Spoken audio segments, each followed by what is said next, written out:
Accepte d'être saisi de ce projet de loi. Adopté, Monsieur le leader du gouvernement. Oui, Madame la Présidente. À nouveau, je vous demanderai d'appeler l'article B du feuilleton, s'il vous plaît.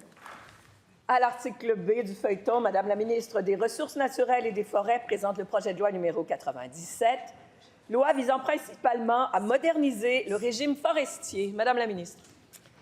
Merci, Madame la Présidente. Ce projet de loi prévoit diverses mesures visant principalement à moderniser le régime forestier prévu par la loi sur l'aménagement durable du territoire forestier.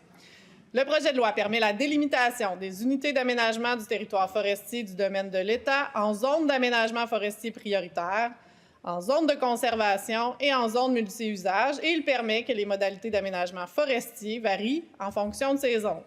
Il précise que dans les zones d'aménagement forestier prioritaire, la réalisation de certaines activités ayant pour effet de restreindre la réalisation des activités d'aménagement forestier, ainsi que la mise en œuvre de mesures de conservation du territoire sont interdites. Le projet de loi prévoit diverses mesures concernant les chemins multi-usages, dont la possibilité pour le ministre de restreindre ou d'en interdire l'accès en raison du dégel et d'autoriser une personne à déroger aux normes applicables à la circulation sur ces chemins.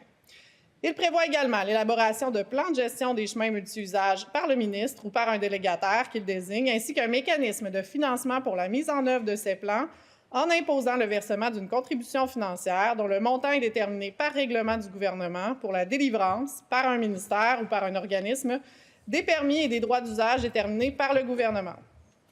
Le projet de loi attribue aux aménagistes forestiers régionaux désignés au sein du ministère des Ressources naturelles et des Forêts de nouvelles fonctions confiées aux forestiers en chef, notamment quant aux consultations préalables à la délimitation de zones d'aménagement forestier prioritaires et à l'élaboration de la planification décennale des activités d'aménagement forestier dans une unité d'aménagement. Aussi, le projet de loi remplace les garanties d'approvisionnement par des licences d'aménagement forestier durable et allonge de 5 à 10 ans la période de validité des droits forestiers permettant d'approvisionner une usine de transformation de bois et la périodicité entre la révision des possibilités forestières. Il remplace les outils de planification forestière existants et il attribue des responsabilités aux titulaires de ces droits forestiers dans la planification forestière des activités d'aménagement forestier ainsi que dans la réalisation des traitements sylvicoles non commerciaux. Le projet de loi exige que les titulaires de licences d'aménagement forestier durable et d'autres titulaires de droits forestiers doivent conclure des ententes de coordination forestière ainsi que des ententes de répartition des bois pour organiser leurs interventions. Il permet au ministre de prendre toutes mesures nécessaires pour assurer l'exécution des obligations des détenteurs de droits forestiers pour approvisionner une usine de transformation de bois. Le projet de loi prévoit des mesures concernant la consultation des communautés autochtones, dont l'élaboration d'une politique de consultation de ces communautés par le ministre des Ressources naturelles et des Forêts et un processus d'harmonisation des activités autochtones avec les activités d'aménagement forestier prévues par la planification forestière spécifique. Il prévoit aussi la préséance des dispositions du chapitre 3 de l'entente concernant une nouvelle relation entre le gouvernement du Québec et les CRI du Québec sur les dispositions de la loi sur l'aménagement durable du territoire forestier. Le projet de loi abolit le bureau de mise en marché des bois et confie au ministre la fonction d'encadrer la vente de bois sur un marché libre ainsi que la fixation des taux applicables à la tarification des bois récoltés par les titulaires d'une licence d'aménagement forestier durable.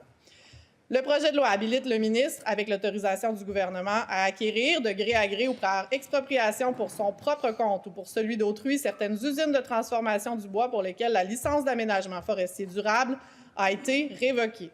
Le projet de loi contient diverses mesures, dont la révision des critères et du processus pour la reconnaissance des producteurs forestiers du domaine privé, la révision des sanctions pénales, l'introduction d'un régime de sanctions administratives pécuniaires et la possibilité pour le ministre, avec l'autorisation du gouvernement, de mettre en œuvre des projets pilotes en lien avec la loi sur l'aménagement du territoire durable du territoire forestier.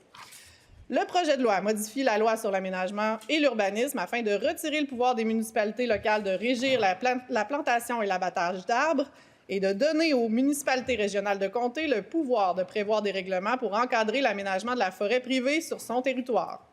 Le projet de loi modifie également la loi sur les terres du domaine de l'État pour permettre au ministre de mettre en œuvre des projets pilotes visant de nouvelles approches concernant le camping et la villégiature sur les terres du domaine de l'État. Le projet de loi modifie la loi sur la Société du Plan Nord pour réviser certaines terminologies, la mission de la société et des éléments de sa gouvernance. Finalement, le projet de loi contient également des dispositions de concordance, transitoires et finales. Merci.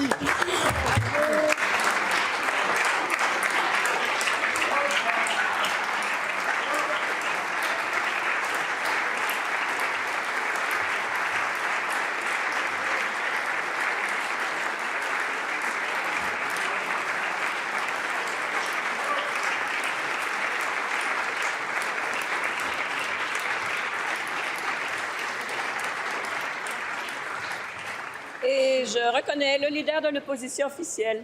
Bien entendu, Madame la Présidente, nous souhaitons la tenue de consultations particulières en lien avec ce projet de loi. Merci.